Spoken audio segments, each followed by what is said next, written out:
YouTube is stupid for blocking AdBlock. Not just from some sort of information should be free and screw big corporations mindset, but from a grounded, fundamental perspective. This might be confusing to hear. Wouldn't blocking AdBlock lead to more people viewing ads and or upgrading to YouTube Premium? That would lead to more revenue for YouTube, not less, right? Well, while that argument may seem true at first glance, it doesn't hold up against scrutiny, and here's why.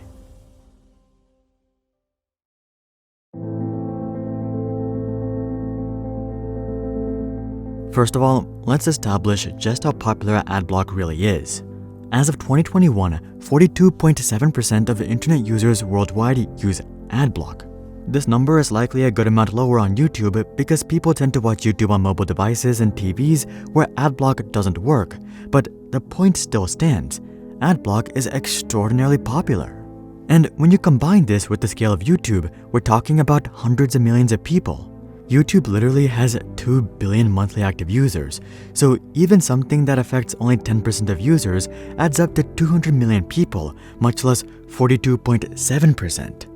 So safe to say, we're talking about a lot of people, which opens up YouTube to substantial reputational risk. You might be asking, why? After all, YouTube isn't doing anything wrong by forcing ads. It's their platform and they're providing billions of people with value, whether that be educational value or entertainment value. So it's only fair that YouTube expects to gain some value in return, whether that's directly through YouTube Premium or indirectly through ads. That only makes sense, but the reality is that what's fair is mostly irrelevant. You see, people often like to get mad at big corporations and say that all these companies care about is maximizing profits over everything else. And that's completely true, but here's the thing. It's the same way with like 90% of people. The only thing that the vast majority of people care about is what value they get from a business. They don't give a crap about the business making money. They might have some sympathy towards a mom and pop shop or local restaurant, but with a mega corporation like Google, that sympathy is non-existent. In fact, most people are happy when these companies lose money or embarrass themselves. How do I know that? Well, those are usually my most viewed videos. So with that being said, the average person simply does not care if AdBlock is losing Google money. And this is extremely important to note because it lays the foundation for how people will react to an AdBlock ban. Hundreds of millions of people have been conditioned for over a decade to watch YouTube for free without any ads. When you change that, they're naturally gonna get mad.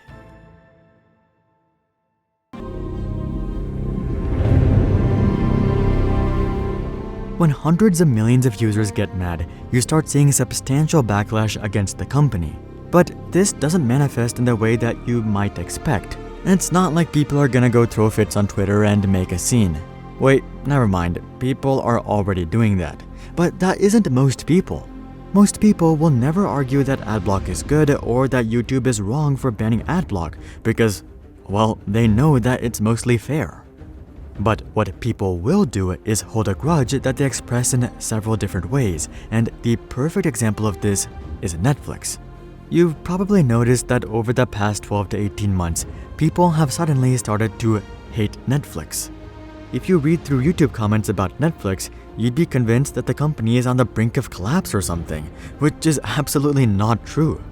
Yes, they lost subscribers for a quarter or two, but they're already gaining subscribers once again. Also, even if they did stagnate, over 200 million paying subscribers is nothing to complain about. But then, why are people so pessimistic about Netflix, even rooting for its demise? Well, it really just comes down to this. Netflix is increasing prices, they're implementing ads, they're cracking down on password sharing, and they're losing content to competitors. That's the bottom line, but most people will never admit this. Instead, they'll point their finger at some BS reasons, some of which may have even been advantages previously. Take Netflix's content catalog, for example. Nowadays, it's popular to say that there's a lot of stuff on Netflix, but none of it's good. When you were sharing passwords with 4 friends and only paying $4 per month, having too much content doesn't seem like a negative. In fact, I bet most people viewed it as, yo, this is awesome. I'm never gonna watch most of this stuff, but the fact that I can get all of this for $4 per month, that's insane.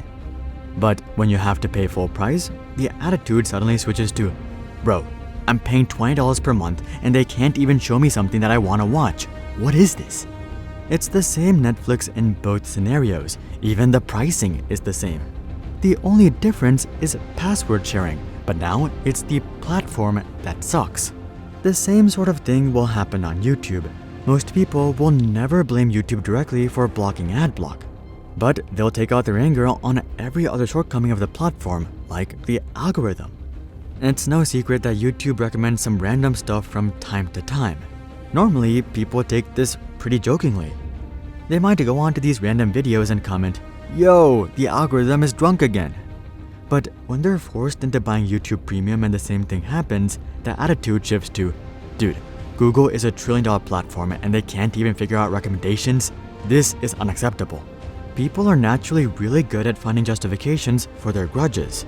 In fact, that's probably why many of you are watching this video right now. You want justification for using AdBlock. Whether this is fair or not is besides the point. It's simply basic human nature. And as a company, it's in YouTube's best interest to be cognizant of this bias and act accordingly. Otherwise, it may not be long until they end up with a brand favorability like Netflix at a staggering 11%.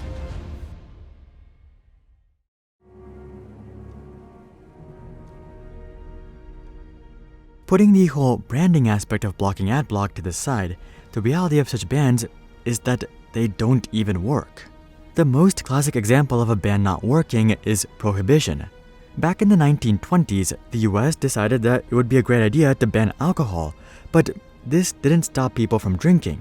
It simply led to illegal production and black markets. Not to mention, it also led to a rise in gang violence and organized crime. Congress would eventually repeal this law 13 years later, but we don't even have to look that far. We can just look at AdBlock itself. The fact that there are multiple AdBlocks on the Chrome web store itself with hundreds of millions of downloads each show that people will work around rules that they don't like. If AdBlock is no longer the bypass for ads, they'll find a new bypass. Maybe that means downloading an app that streams YouTube videos without ads or downloading the videos through some sort of third-party application. YouTube may be able to stop funny business from happening directly on the platform, but they can't stop it from happening just outside the platform. This could easily lead to a situation in which people still watch YouTube videos, but just not on YouTube itself. This is a massive problem for YouTube because, as Bill Gates said, as long as they're going to steal it, we want them to steal ours. Similarly, if people are gonna watch YouTube videos without ads, it's in YouTube's best interest that they still watch it on YouTube itself. Sure, they may not make money off these viewers, but they still have control and influence over these viewers, which could be monetized later down the road. If people migrate over to some bootlegged version of YouTube though, that's no longer the case. But it's not just these viewers that YouTube risks losing. YouTube also risks losing the casual viewer. The casual viewer probably isn't gonna go out of their way to pirate YouTube videos. But if they start feeling that watching ads is annoying, they'll likely just watch YouTube less. And in an era where attention is the most valuable currency, YouTube is actively trading long-term attention and even addiction for short-term cash. Simply not a great trade. Also, this trade may open up YouTube to competition. For the longest time, YouTube was impossible to compete against because it was universally accessible and completely free. But as Google cracks down on ads, competitors now have the ability to say, "Come to our platform, we don't have ads." This is exactly what Netflix did with cable TV. Before, viewers didn't care about such temptations because, well, they could get the same experience on YouTube itself with ad blockers. But as Google cracks down, such alternatives may seem more and more enticing. So if YouTube wants to protect their monopoly, well then, allowing AdBlock is ironically their best move. If people are gonna steal, you want them to steal from you.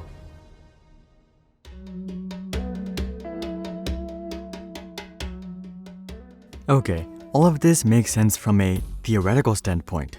A lot of people use AdBlock, so clamping down so hard will no doubt piss off a bunch of people and threaten the monopoly. But then, what is the alternative? How do you go about monetizing viewers who don't want to pay for YouTube Premium and use AdBlock? Well, the answer is simply what Google was already doing. Google had it right the first time. You may not know this, but Google actually has their own AdBlock that's built into Chrome, and this is automatically enabled.